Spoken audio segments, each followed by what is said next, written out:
Hallelujah मेरे प्यारे दोस्तों, तो कैसे हैं आप सब। तो परमेश्वर का धन्य वचन कहता है कि आज का दिन यहोवा ने बनाया है, हम इसमें आनंदित हो और हम इसमें मगन हो। आमीन, हालेलुया। तो अनुग्रह अनुग्रह अनुग्रह पर अनुग्रह परमेश्वर का हमारे जीवनों पर हुआ है मेरे प्रियो। परमेश्वर का वचन कहता है कि जब यीशु मसीह आया तो इस संसार में अपने साथ अनुग्रह और सच्चाई को लेकर आया। आमीन, हालेलुया। अनुग्रह और सच्चाई, यीशु मसीह ही खुद अनुग्रह है मेरे प्रियो। अनुग्रह पर अनुग्रह मेरे प्रियो हमारे जीवन की हर कमजोरियों में उतरकर हमको आजादी दिलाता है, जहाँ पे मानवीय बल नहीं चल सकता। परमेश्वर का वचन कहता है, ना तो बल से ना शक्ति से पर मेरी आत्मा के द्वारा। आमीन, हालेलुया। परमेश्वर के अनुग्रह की आत्मा के द्वारा। अनुग्रह पर अनुग्रह, अनुग्रह पर अनुग्रह, अनुग्रह पर अनुग्रह से हर बंधन यीशु मसीह तोड़ देता है, योग को खोल देता है। आमीन, हालेलुया। आज हमारा रिश्ता है परमेश्वर से। परमेश्वर पिता अब हमारा अब्बा पिता है। हम परमेश्वर के पुत्र और पुत्री हैं। आमीन, हालेलुया। कोई मामूली व्यक्ति हम नहीं हैं, हम परमेश्वर के पुत्र हैं और पुत्री हैं। दासत्व जा चुका है, दासत्व की आत्मा जा चुकी है। अब हमको डर डर के रहने की आवश्यकता नहीं है, क्योंकि हम परमेश्वर की संतानें हैं और संतान हमेशा निडर होकर रहती है, क्योंकि संतान के पास होता है सिद्ध प्रेम। सिद्ध प्रेम जो हर प्रकार के भय को दूर कर देता है। आमीन, हालेलुया। कौन है जो परमेश्वर के चुने हुए के विरोध में कोई चार्ज लगा सके, कोई दोष लगा सके? ये परमेश्वर है जिसने उसको धर्मी ठहराया है। आमीन, हालेलुया।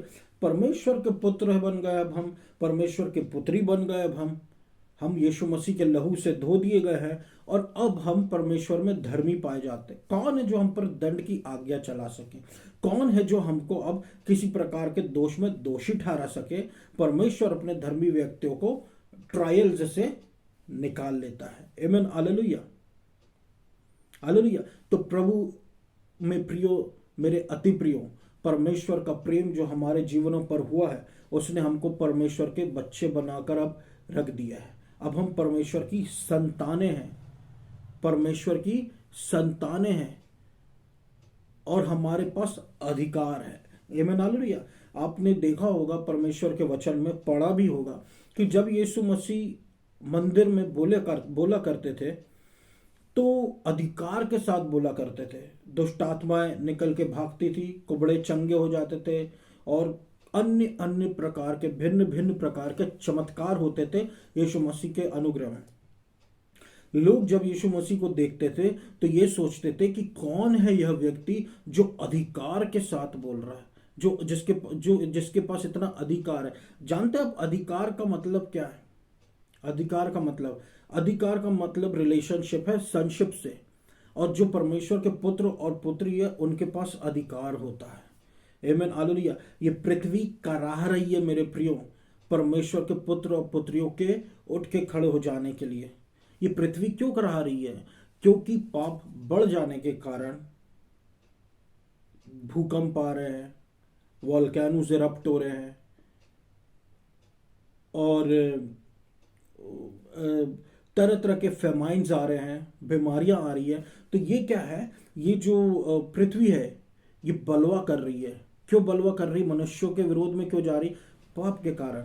अब पाप का सामना करने के लिए परमेश्वर के पुत्र और पुत्रियों का खड़ा होना बहुत जरूरी है। आमीन, हालेलुया। क्योंकि पाप से यीशु मसीह ने क्रूस पर डील कर चुका है। अब जब हम परमेश्वर की संतानें हैं और प्रभु यीशु में पूरे धीरे धीरे ग्लोरी टू ग्लोरी कन्वर्ट होते जा रहे उसके पुत्र और पुत्री में के रूप में, तो हमारे पास अधिकार आ जाता है जिससे ये धरती शांत होती है, सेटिस्फैक्शन मिलता है और परमेश्वर के पुत्र और पुत्री के कारण ये धरती आशीषित हो जाती है। इसलिए परमेश्वर के पुत्र और पुत्रियों का उठना जरूरी है। आमीन, हालेलुया। हमारे सारे सारे पाप माफ है मेरे प्रियो। अब हम पर कोई दंड की आज्ञा नहीं, इसलिए क्योंकि प्रभु ने हमको अपने बच्चे बनाकर अपनी हाथों में रख लिया है। हालेलुया। अब हम परमेश्वर के अति प्रिय हैं, अति प्रिय हैं, अति प्रिय हैं। हालेलुया। तो परमेश्वर का वचन कहता मेरे प्रियो, आज का दिन यहोवा ने बनाया है, हम उसमें आनंदित हो और हम उसमें मगन हो मेरे प्रियो। प्रभु का अनुग्रह पर अनुग्रह जो हमको मिल गया है उस पर मगन हो। मैं आज के वचन जो जिस विषय में कहना चाहता हूँ वो है फास्टिंग, एक असली फास्टिंग जिसके विषय में यशाया 58 में कहा गया, एक असली फास्टिंग, एक असली उपवास जिसको परमेश्वर खुद लीगल ठहराता है। आमीन, हालेलुया। तो आइए हम परमेश्वर के वचनों में से जानते हैं कि कौन सी है ये फास्टिंग, असली उपवास जिसको परमेश्वर लीगल ठहराता है, जिसको परमेश्वर एक्सेप्टेड ठहराता है। आमीन, हालेलुया।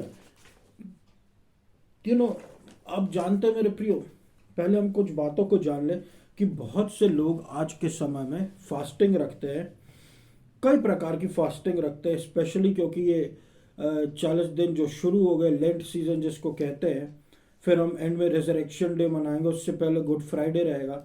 तो बहुत से लोग जो प्योर विश्वासी भी नहीं है, जो प्रभु को अच्छे से जानते भी नहीं, और जो बिलीवर्स जो अनजान है, हो सकता है कोई अलग प्रकार की फास्टिंग रखते हैं, कोई अपनी दाढ़ियों को बढ़ाते हैं, कोई खाना नहीं खाते, किसी किसी घंटों तक या कई कई दिनों तक वो लगातार किसी किसी आवर्स वो खाना नहीं खाते।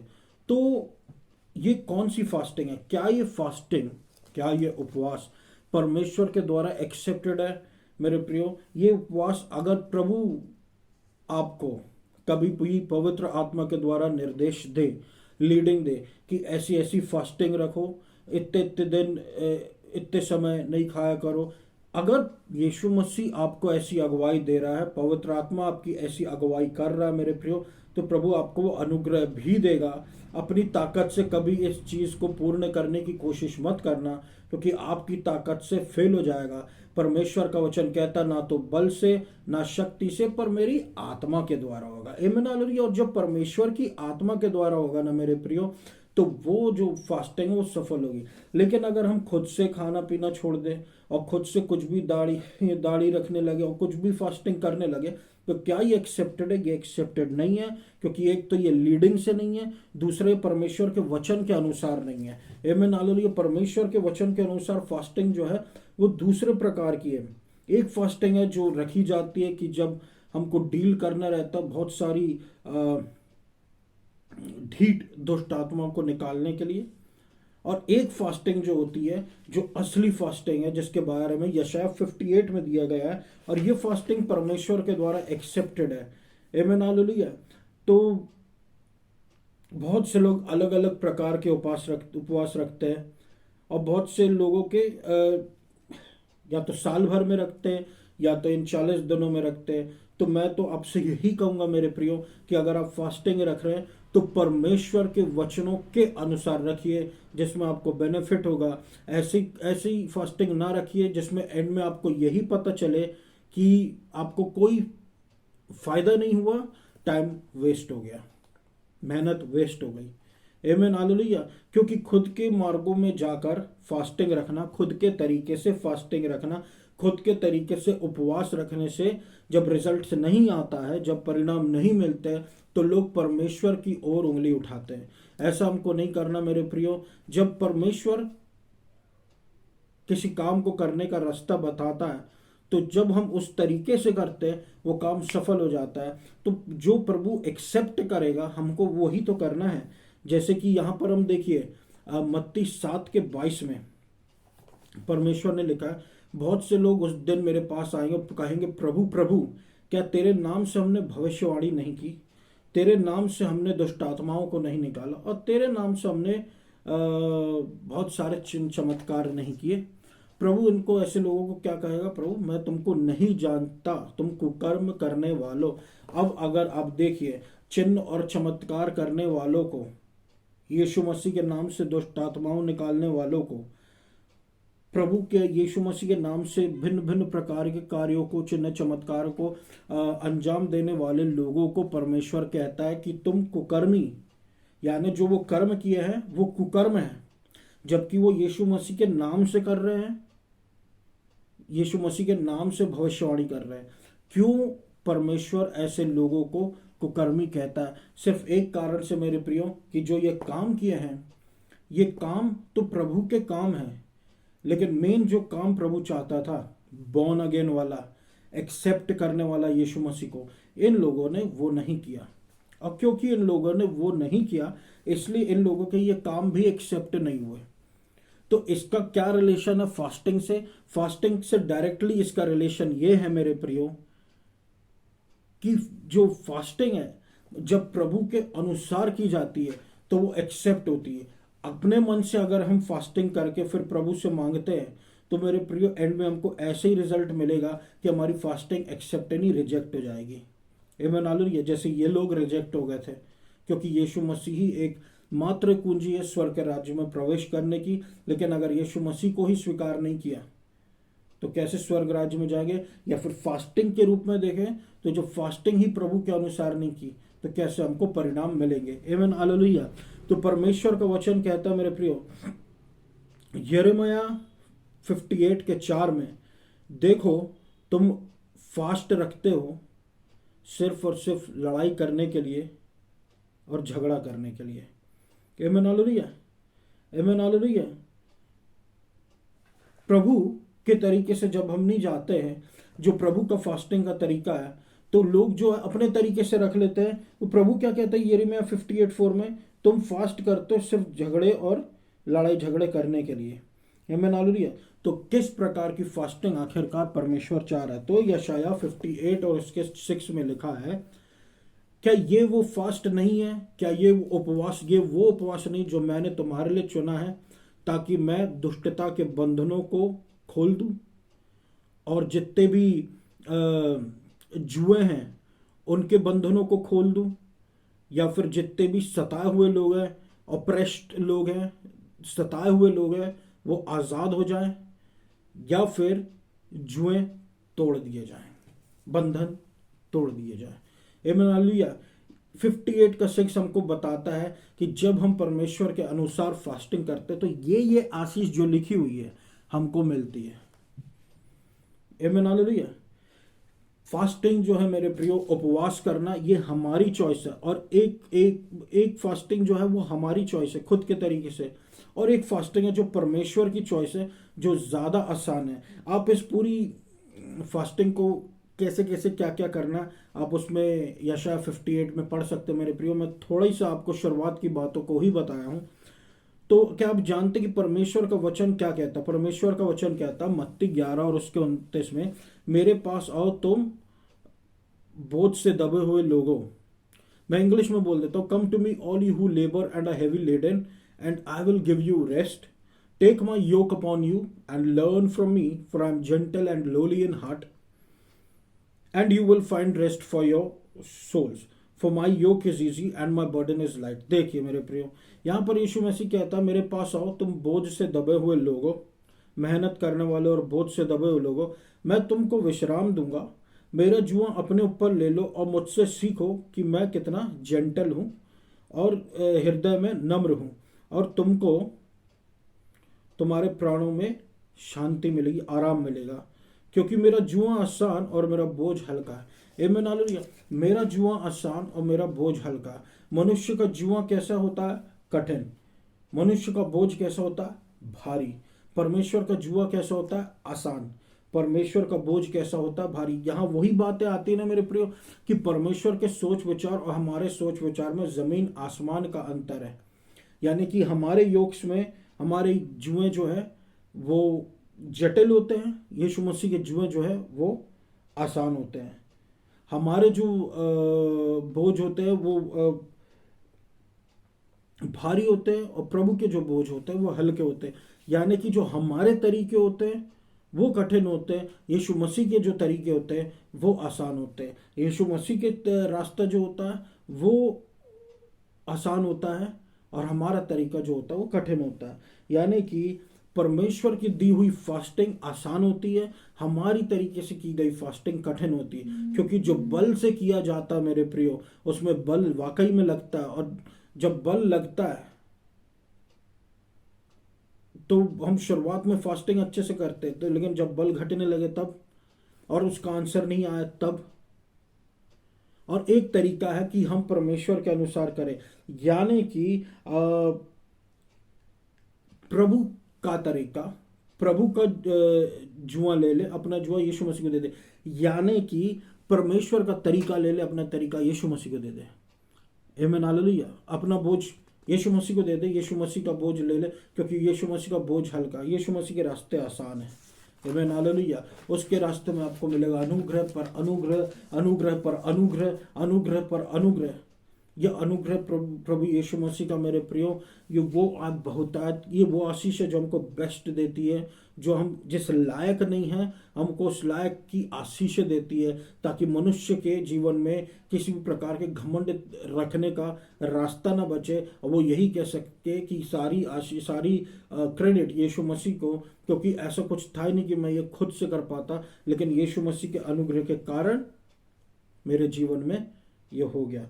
परमेश्वर का चुना हुआ राजा दाऊद, जो परमेश्वर के हृदय के अनुसार है, भजन संहिता 27:8-11 में कहता है, मुझे अपने मार्गों को सिखा है प्रभु, और मुझे एक बराबर के पथ पर ले चल, समतल पथ पर ले चल मेरे शत्रुओं के कारण। सिर्फ और सिर्फ शत्रुओं के सतावट के कारण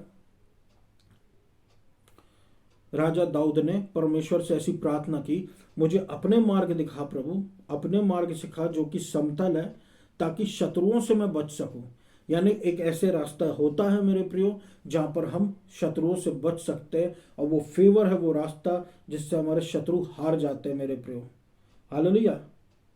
फेवर वो रास्ता है परमेश्वर का, क्योंकि फेवर फेवर होता है, यहाँ पर हम अपने बल की घमंड नहीं कर पाते, या अपनी बुद्धि की, या अपने शानो शौकत की। फेवर फेवर होता है, और वो परमेश्वर करता है। आमीन, हालेलुया। तो दाऊद ने यही कहा था, सिर्फ उसके शत्रुओं के कारण उसने पूछा था, परमेश्वर मुझे अपने मार्ग दिखा।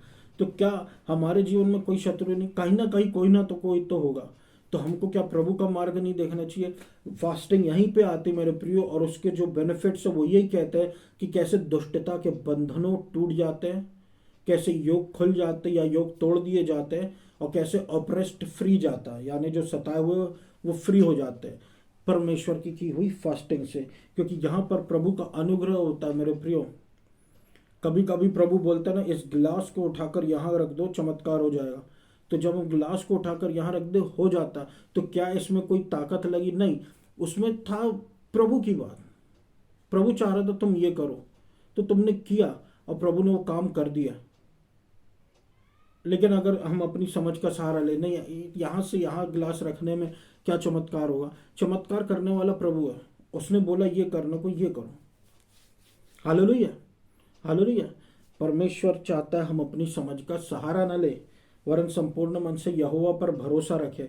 आमीन, हालेलुया। आज का समय यह है मेरे प्रियो कि हम अपने समझ का सहारा लेने पर कई बार मजबूर हो जाते हैं, लेकिन धन्य है प्रभु का और उसकी शेपर्डिंग का कि वो वापस हमको अपने मार्गों पर लेकर आता है। दाऊद राजा ने परमेश्वर से मार्ग पूछा, ताकि वो दुष्ट व्यक्ति से जीत सके, और उन लोगों से जो उसको सता रहे थे। आमीन, हालेलुया। मैंने क्या कहा? बॉन्ड्स ऑफ विकेटनेस टूट जाए फास्टिंग से, उसी चीज से जिससे राजा दाऊद भाग रहा था, विकेट से, और जो उसको सता रहे थे, ऑपरेस फ्री हो जाता उस फास्टिंग से। आमीन, हालेलुया। ये मैं नहीं कह रहा, ये परमेश्वर के वचन में लिखा, आप पढ़िए उसको। वैसे ही जब हम फास्टिंग रखते तो फास्टिंग परमेश्वर के तरीकों से रखे मेरे प्रियो। मैं आपको ये बताता हूँ कि सारा खेल, सारी बातें जो है वो एक्सेप्टेंस की है और रिजेक्शन की है। एक्सेप्टेंस की है और रिजेक्शन की है। यशाया अध्याय 58 के 5 में ये लिखा, क्या तुम इसको एक फास्ट कहोगे और एक ऐसा दिन जो परमेश्वर के लिए ग्रहण योग्य हो? ग्रहण योग्य की बात आ गई यहाँ पर, एक्सेप्टेंस की यहाँ पर बात आ गई मेरे प्रियो। एक्सेप्टेंस, एक्सेप्टेंस, एक्सेप्टेंस, सारा खेल एक्सेप्टेंस और रिजेक्शन का है मेरे प्रियो। कोई भी व्यक्ति बिना यीशु मसीह के स्वर्ग राज्य में एक्सेप्ट नहीं होगा। ये परमेश्वर पिता की सबसे बड़ी पहली और आखिरी बात यही है। आमीन, हालेलुया। और सबसे बड़ा काम परमेश्वर का यही है कि एक व्यक्ति बॉर्न अगेन जब होता है, आमीन, हालेलुया, बॉर्न अगेन होना बहुत ज़रूरी है, क्योंकि वही की है एक्सेप्टेड होने की स्वर्ग में। वरना यहाँ पर प्रभु का काम करने वाले लोग बहुत हैं, बहुत से लोग वहाँ जाके रिजेक्ट हो जाएंगे, जैसे मैंने पिछले वचन में कहा। और ये होगा मेरे प्रियो, क्योंकि ये वचन में लिखा है, इसलिए ये होगा। आमीन, हालेलुया। क्या तुम इसको परमेश्वर जो है वो जीसस को ही एकमात्र बलिदान के रूप में एक्सेप्ट करता है। आमीन, हालेलुया। और यीशु मसीह के अलावा कोई बलिदान नहीं। काइन और आबेल भी थे, काइन और आबेल भी थे। यहाँ पर हमने एक्सेप्टेंस और रिजेक्शन की बातों को देखा। आबेल की भेंट को परमेश्वर ने एक्सेप्ट किया, काइन की भेंट को परमेश्वर ने रिजेक्ट किया। आमीन, हालेलुया। आइजैक को परमेश्वर एक्सेप्ट करता है, इस्माइल को प्रभु रिजेक्ट करता है। किस कारण से? क्योंकि इस्माइल जो है वो शारीरिक ताकत के द्वारा जन्म हुआ एक लड़का था। आइजैक जो है वो वचन के द्वारा, प्रॉमिस के द्वारा पैदा हुआ लड़का, परमेश्वर के द्वारा एक्सेप्टेड। आमीन, हालेलुया। लेकिन इस्माइल रिजेक्टेड। प्रभु कॉम्प्रोमाइज नहीं करता मेरे प्रियो। प्रभु यीशु मसीह के मामले में भी कॉम्प्रोमाइज नहीं करेगा। प्रभु कहता मार्ग, सत्य और जीवन मैं हूं। और डाकू और चोर जो होते हैं वो हमको 10 मार्ग बताएंगे स्वर्ग जाने के। यहां से कूद जाओ, वहां से कूद के चले जाओ। यानी कि भला काम करो, तुम्हारे काम जो है अच्छे काम बुरे काम से ज़्यादा होने चाहिए। ये सब चोर वाली टीचिंग है, ये सब डाकुओं वाली टीचिंग है, प्रभु की ओर से नहीं है। प्रभु की ओर से एक ही टीचिंग है, यीशु मसीह मार्ग, सत्य और जीवन। बहुत आसान है सब कुछ। यीशु मसीह ने बहुत आसान कर दिया, बोझ ही उठा दिया कि ज़्यादा अगर कोई अमीर है वही स्वर्ग जा पा रहा है, ऐसा कुछ नहीं है। जिसके पास ज़्यादा शिक्षा वो स्वर्ग जा पा रहा है, ऐसा कुछ नहीं है। जो यीशु मसीह को स्वीकार कर रहा है वो स्वर्ग जा पा रहा है, ये सबसे आसान है। और उसी में लड़ाइयाँ चलती है। हालेलुया। तो मेरे प्रियो, परमेश्वर के मार्ग बहुत सिंपल है। एक मार्ग में 2 प्रकार के मार्ग हैं और दोनों सेम लगते हैं, लेकिन दोनों प्रकार में से, दोनों मार्गों में से एक मार्ग के एंड में मृत्यु है और एक मार्ग के एंड में जीवन है। आमीन, हालेलुया। सकरे मार्ग में हम देखते हैं हमारे साथ यीशु मसीह, चौड़े मार्ग में हम देखते हैं सारे प्रकार के कंफ्यूजन, सारे प्रकार की सेंसलेस बातें, सब बकरियों जैसे मैं करते करते चौड़े रास्ते में आपको मिल जाएंगे। लेकिन सकरे मार्ग में आपको यीशु मसीह मिलेगा, आपको अनुग्रह पर अनुग्रह मिलेगा, बेशुमार यीशु मसीह का धन मिलेगा, अनुग्रह पर अनुग्रह। जहाँ पर आप अपनी ताकत नहीं, यीशु मसीह की ताकत जो आपको अकम्प्लिश करना, उसको अकम्प्लिश करने में मदद करती चली जाएगी। आमीन, हालेलुया। तो मैं ये पूछता हूँ मेरे प्रियो, क्या आप फ्री होना चाहते हैं दुष्टता के बंधनों से? जो जुआ है उसके लिए आपका जुआ खुल जाए और आप ऑपरेशन में तो आप फ्री हो जाएं, और आप अगर अगर जुआ है वो टूट जाए, तो आप इस फास्टिंग को करिए जो यशायाह 58:5 में लिखा है। और ये याद रखिए कि ये एक्सेप्टेबल है परमेश्वर के द्वारा। आमीन। जो किसी भी फास्ट में ऐसे मत चले जाइए अपने आप से कि खा नहीं रहे हैं इसे इतने इतने दिन। अगर बच्चे नहीं है जीवन में तो बच्चे पाने के लिए फास्टिंग में चले जा रहे हैं, अपने आप से कुछ भी रख रहे हैं। मेरे प्रिय, अपने आप से कुछ भी नहीं रखिए, क्योंकि एंड में जब वो चीज़ रिजेक्ट होगी तो आप पर प्रभु को उल्टा ब्लेम कर दोगे, जबकि प्रभु ने ऐसा कुछ कहा नहीं था। आमीन, हालेलुया। तो ये मेरे प्रिय वचन है आज के समय के लिए। जहाँ पर मैं आपका फोकस सिर्फ और सिर्फ परमेश्वर के अनुग्रह की तरफ करना चाहता हूँ। हमेशा याद रखें कि आप और मैं परमेश्वर की संतान है, कोई मामूली लोग नहीं है। परमेश्वर की संतान है, परमेश्वर के बच्चे हैं, परमेश्वर के पुत्र और पुत्री हैं। आमीन, हालेलुया। हर प्रकार की बातों के लिए प्रभु ने सल्यूशंस दे रखे हैं। फास्टिंग एक सल्यूशन है उसका, प्रभु के अनुसार की गई फास्टिंग। आमीन, हालेलुया। वचन कहता पुरानी बातें बीत चुकी, देखो सारी बातें नई हो चुकी। सब कुछ नया है प्रभु के दया में, प्रभु के ज्ञान में, मसीह के ज्ञान में। आमीन, हालेलुया। और मसीह हमको ये रास्ता बताता मेरे प्रियो, जो निश्चित रूप से आपको बेनिफिट देगा। तो ये मेरा वचन है मेरे प्रियो आज के लिए। मैं आशा करता हूँ परमेश्वर ने आपको इसके द्वारा बातचीत की होगी। आइए हमसे प्रार्थना में जाए। धन्यवाद देता हूँ अब्बा पिता, प्रभु यीशु मसीह के अपार अनुग्रह के लिए। अब कोई दंड की आज्ञा नहीं रह गई, पुरानी बातें बीत चुकी, देखो सारी बातें नई हो चुकी है। उखाड़ फेंक मेरे अब्बा पिता हर एक पौधा जो तूने नहीं रोपा है।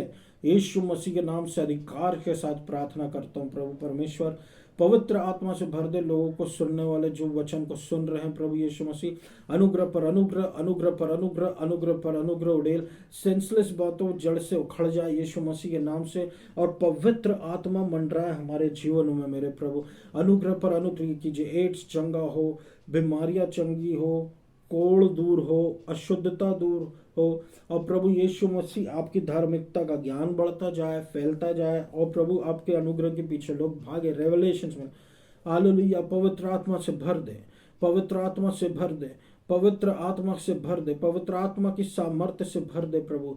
Hallelujah hallelujah. अनुग्रह की आत्मा से भर दे, शरीर में से कमजोरियों को निकाल फेंक, अपना अनुग्रह डेल प्रभु परमेश्वर। मध्य प्रदेश में, जबलपुर शहर में, इंडिया में बहुतायत से आशीष दे। उखाड़ फेंक मेरे प्रभु परमेश्वर आइडोलेट्री, अडल्ट्री को यीशु मसीह के नाम से अधिकार के साथ प्रार्थना करता हूँ। God bless Jabalpur city, God bless Madhya Pradesh, God bless India. आपको सारा आदर और महिमा देता अब्बा पिता, और इस पूरी प्रार्थना को मैं यीशु मसीह के नाम से मांग लेता हूँ। सुनो पूरा कर, आमीन। Thank you.